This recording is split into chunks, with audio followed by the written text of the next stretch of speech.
Ethan Cole hadn't planned on eating out that night. Dinner out meant money, and money was something he measured carefully, like breaths in cold weather. But his 8-year-old daughter, Lily, had aced her spelling test for the 3rd week in a row, and when she looked up at him with that hopeful smile and said, "Can we go somewhere nice?" Just once. He caved. So here they were, tucked into a quiet corner of a modest Italian restaurant on Main Street. Nothing fancy. Warm lights. Slightly chipped plates. The kind of place where families went, not people in tailored suits. Ethan sat across from Lily, watching her twirl spaghetti like it was the most important task in the world. He smiled, tired but content. Being a single dad wasn't easy, especially after Maria passed 3 years ago, but moments like this made the weight feel lighter. "Daddy," Lily said suddenly, lowering her voice like she was sharing a secret. "You're smiling." "I'm allowed to smile," he said. "You don't do it enough." That one landed deeper than she knew. Before he could answer, a sharp sound cut through the restaurant. A chair scraped violently across the floor. Ethan looked up. At the table near the window sat a woman in an elegant navy dress. She was beautiful in a quiet, composed way, early 40s, maybe. Her posture had been perfect minutes ago. Now, she was standing halfway up, one hand clawing at her throat, eyes wide with panic. She wasn't breathing. People froze. Her dinner companion, an older man in an expensive suit, stood up, shouting her name, useless with fear. Someone gasped. Someone else screamed for help. A waiter hovered, unsure what to do. Ethan didn't think. His chair hit the floor as he was already moving. "Lily, stay here," he said, voice calm but firm. He crossed the room in seconds. "I know what to do," he told the panicking man, already positioning himself behind the woman. "She's choking." He wrapped his arms around her, hands locking just above her navel. 1, 2. He thrust upward. Nothing. The woman's body trembled. Her face had begun to turn a frightening shade of red. Ethan adjusted his grip and tried again, harder. On the 3rd thrust, a sharp cough tore through the room. A piece of food flew free, clattering onto the table behind them. The woman collapsed forward, gasping, air rushing back into her lungs like a miracle. The entire restaurant exhaled at once. Ethan steadied her, guiding her gently into the chair. "You're okay," he said softly. "Just breathe. Slow." She clutched the table, tears streaming down her cheeks, nodding as she sucked in air. Her eyes met his, dark, intense, grateful beyond words. "Thank you," she whispered hoarsely. You saved my life." Ethan shook his head, already stepping back. Anyone would have done the same. But they hadn't. Applause rippled awkwardly through the room. Someone called him a hero. A waiter offered free dessert. The suited man kept shaking Ethan's hand like he might disappear if he let go. Ethan smiled politely, uncomfortable, and returned to Lily. She was standing on her chair, eyes shining. "You were amazing," she said, hugging him hard. "Like in the movies." He kissed the top of her head. Just something everyone should know how to do. But his hands were still trembling. They finished dinner quietly. Ethan noticed the woman glance over once or twice, as if wanting to say more.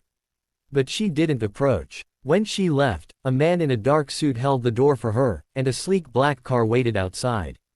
Ethan didn't think much of it. People with money had different lives. That world didn't touch his. Or so he thought. 3 days later, Ethan was fixing a leaky sink when the doorbell rang. Lily peeked through the window. "Daddy, there's a really shiny car outside." Ethan frowned and wiped his hands on a towel. He opened the door. A tall man in a perfectly pressed charcoal suit stood on the porch. Mid-50s. Silver hair. Calm eyes that had seen power up close for a long time. "Mr. Ethan Cole?" the man asked. "Yes." The man inclined his head respectfully. "My name is Thomas Reed. I'm a driver and personal assistant." Ethan blinked. "Okay. I work for Ms. Alexandra Vale." The name meant nothing. 3 nights ago, Thomas continued, "You saved her life." Ethan's stomach tightened. "She asked me to find you." Lily tugged at his sleeve. "Daddy." Ethan rested a hand on her shoulder. "It's okay." Thomas reached into his jacket, not suddenly, not threatening, and pulled out an envelope. Thick, heavy. Ms. Vale wanted to express her gratitude. Ethan didn't take it. "I didn't do it for money," he said quietly. Thomas smiled, not surprised. "She assumed you'd say that." He gestured toward the car. This isn't payment. It's an invitation. To what? To dinner. At her home. Ethan let out a short laugh. You've got the wrong guy. No, Thomas said gently. We don't. A pause hung in the air. Ms. Vale doesn't forget debts, Thomas added. Especially life-saving ones. Ethan looked down at Lily, then back at the man. I have work. I have a kid. I don't belong in whatever world she lives in. Thomas nodded. She said you'd think that too. He placed the envelope on the small table by the door. Inside is my number. Call if you change your mind. He turned to leave, then stopped. For what it's worth, he said, looking Ethan straight in the eye, I've driven billionaires, presidents, and royalty. He smiled faintly. Very few people would have moved the way you did that night. The car pulled away, silent as a shadow. Ethan closed the door slowly. Lily looked up at him. Daddy, who was that? Ethan stared at the envelope. I think, he said slowly, someone who just changed our lives. And somewhere across the city, Alexandra Vale sat alone in a glass-walled penthouse, staring at the faint bruise on her throat, thinking about the man who hadn't hesitated. Ethan didn't call the number that night. He sat at the kitchen table long after Lily fell asleep, the envelope untouched beside his coffee mug. He turned it over once, twice, as if it might open itself and explain why a billionaire woman cared about a broke single dad who happened to be in the right place at the right time.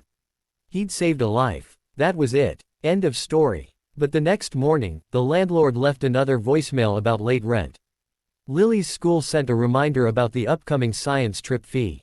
And the old ache in Ethan's shoulder, an injury from his construction days, flared hard enough to make him wince while tying his boots. By noon, the envelope felt heavier than it had any right to. He called. The black car arrived 2 evenings later. Lily wore her best dress, the blue one with tiny stars, and Ethan borrowed a jacket from a neighbor that fit his shoulders but not his history. As the car glided through gated streets and up a winding hill, Lily pressed her nose to the window. Do people live here? She whispered. Some do, Ethan said, not sure how else to answer. The house wasn't a mansion in the loud sense. No gold gates. No marble lions. It was all glass, wood, and quiet confidence, like money that didn't need to prove itself. Alexandra Vale met them at the door. She looked different without panic. Softer. Her dark hair was pulled back simply, her navy dress replaced by a cream sweater and tailored pants. But her eyes were the same, sharp, observant, alive. You came, she said, surprised and genuinely pleased. Ethan nodded. Thank you for the invitation. She knelt immediately when she saw Lily. And you must be Lily. Lily smiled shyly. My dad saved you. Alexandra's expression flickered, emotion passing through like a wave. Yes, she said. He did. Dinner was normal. That was the strangest part. No long table. No servants hovering. Just 3 plates, candlelight, and soft music playing somewhere unseen. Alexandra asked Lily about school. Lily asked Alexandra if she lived in a castle. Alexandra laughed, really laughed, and said, sometimes it feels like one. Ethan watched closely, waiting for the catch. It came after dessert. Alexandra asked Lily if she'd like to see the koi pond outside. When Lily left with Thomas, Alexandra's driver, the room shifted. I didn't invite you here to repay you, Alexandra said, folding her hands. I invited you because you reminded me of something I lost. Ethan stayed quiet. 3 years ago, she continued, I stopped believing people acted without expecting something in return. He thought of Maria, of hospital bills, of nights spent doing the math over and over. I didn't expect anything, he said. I know, Alexandra replied softly. That's why this matters. She stood and walked to the window. I built an empire by assuming the worst. It worked, but it also left me very alone. She turned back to him. I had you investigated. Ethan stiffened. I had to, she said quickly.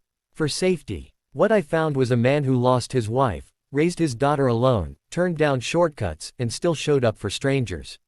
Silence stretched. I want to help you, she said. Not with charity. With opportunity. She slid a folder across the table. Inside was a job offer.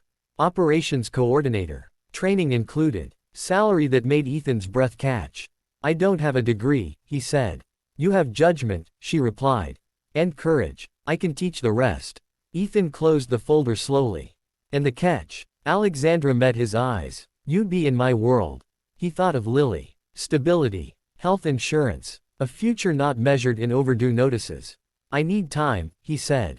Of course. The offer changed things even before he accepted. Ethan started sleeping again. Lily hummed while doing homework. Hope, once fragile, took up space. 2 weeks later, he said yes. The job was demanding but fair. Alexandra didn't hover. She didn't rescue. She expected excellence, and Ethan delivered. Slowly, people stopped seeing him as the saved her life guy, and started seeing him as the man who fixed problems before they exploded. And somewhere between late meetings and shared silences, something else grew. Not rushed, not reckless, real. One evening, after a charity gala, Alexandra sat beside him in the car instead of the back seat. I don't want to cross lines, she said quietly. But I also don't want to pretend this isn't happening. Ethan looked at her. Neither do I. Their first kiss was gentle. Earned. The real test came months later. A scandal threatened her company. Advisors urged Alexandra to cut ties with anything that looked like vulnerability, including Ethan. She didn't. I won't become the person I used to be, she said. The storm passed. Her company stood stronger. So did they. A year later, Ethan watched Lily run across the same restaurant where everything began, this time laughing, alive with possibility. Alexandra squeezed his hand. You still don't smile enough, she teased. He smiled then. Because some debts don't demand repayment. They open doors.